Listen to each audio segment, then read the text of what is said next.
आपको बता रही हूँ कि जब तक आप लोगों के घर डेथ्स देखते हैं और आप अफसोस भी कर लेते हैं, सब कुछ कर लेते हैं, लेकिन जब आपकी अपनी इमीडिएट फैमिली से कोई जाता है तो मैं बता रही हूँ ना, तब आपको मौत का सही पता चलता है कि ये चीज़ तो यूँ चली जाएगी, ये तो पता ही नहीं चलेगा। मैं आपको बता रही हूँ, मेरी बहुत यंग कज़न खाला की बेटी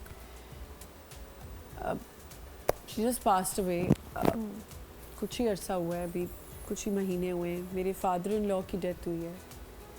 ये मैं आपको सच बताऊं कि उस बच्ची की डेथ ने ना हम सबको बहुत ज़्यादा शेक कर दिया कि हमें समझ ही नहीं आ रही।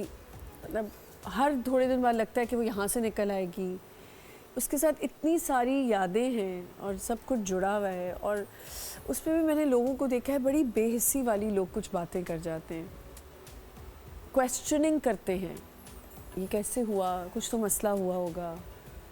अभी आप देखें, कुछ दिन पहले किसी ने अपने घर में डिफेंस में फ्यूमिगेशन कराई, बिल्कुल, और वो उनको नहीं पता था कि वो जब फ्यूमिगेशन से घर खोलेंगे तो दूसरे दिन उनके घर एक अजीब मंजर होगा। बहुत मुश्किल है इस ग्रीफ को ओवरकम करना। भाई संभाल लेता था, भाई संभालता था, लेकिन जब मेरे फादर की डेथ हुई तो वो ट्रेनिंग पे था ना, तो उसको वो अपने पेपर्स में ही फेल हो गया। उसके 20 पेपर्स थे, उसमें से वो 3-4 में तो वो फेल, क्योंकि उसके सर में दर्द है, एक्सेप्ट नहीं कर पा रहे थे ना कि मतलब कैसे हो गया ये। तो क्योंकि एक होता है कि पहले से इंसान, जैसे आपने कहा कि मैं दोस्तों को देखती थी तो मुझे होता था, फील होता था, अभी भी होता जैसे है। मेरी कज़न है, मेरी खाला की बेटी, अब जैसी मेरी एक आदत थी कि जैसे ही मेरे फादर घर पे आते थे तो मैं गले लगती थी, और जिस दिन वो नहीं लगे, आपने मुझे गले नहीं, मैं नाराज़ हो जाती थी उनसे ना कि आपने मुझे आज गले नहीं लगाया।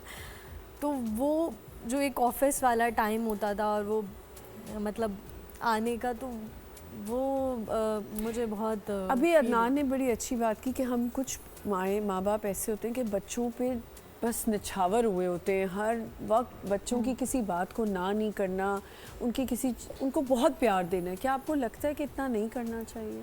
आपके फादर ने इतना किया, आपको कहीं लगता है कि नहीं करना तो चाहिए, क्योंकि जो टाइम है आगे का नहीं पता होता ना, तो एटलीस्ट एक रिग्रेट नहीं होता कि पेरेंट्स को भी कि हमने शायद ये नहीं किया, और बच्चों को भी। जैसे मुझे अभी भी एक रिग्रेट ये होता है कि मैं और टाइम स्पेंड कर पाती अपने फादर के साथ ना। हाँ। जो चीज़ नहीं स्पेंड की और ज़्यादा रहती, जैसे मैं अपने फादर के ना पैर दबाती थी, वो मुझे बहुत ज़्यादा दुआएं देते थे कि तुम हमेशा खुश रहोगी, कामयाब होगी।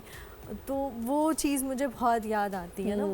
उनके वॉलेट में ना मेरी पिक्चर रहती थी, मैं क्योंकि एक ही हूँ और मेरा एक भाई, तो वो स्टिल अभी तक उनके वॉलेट में मैंने निकाली नहीं। 9 साल हो गए मैंने वो नहीं निकाली, और वो मैं 2 साल की 3 साल की थी, वो तब की वो पिक्चर है, और वो वॉलेट पिक्चर रिमूव नहीं।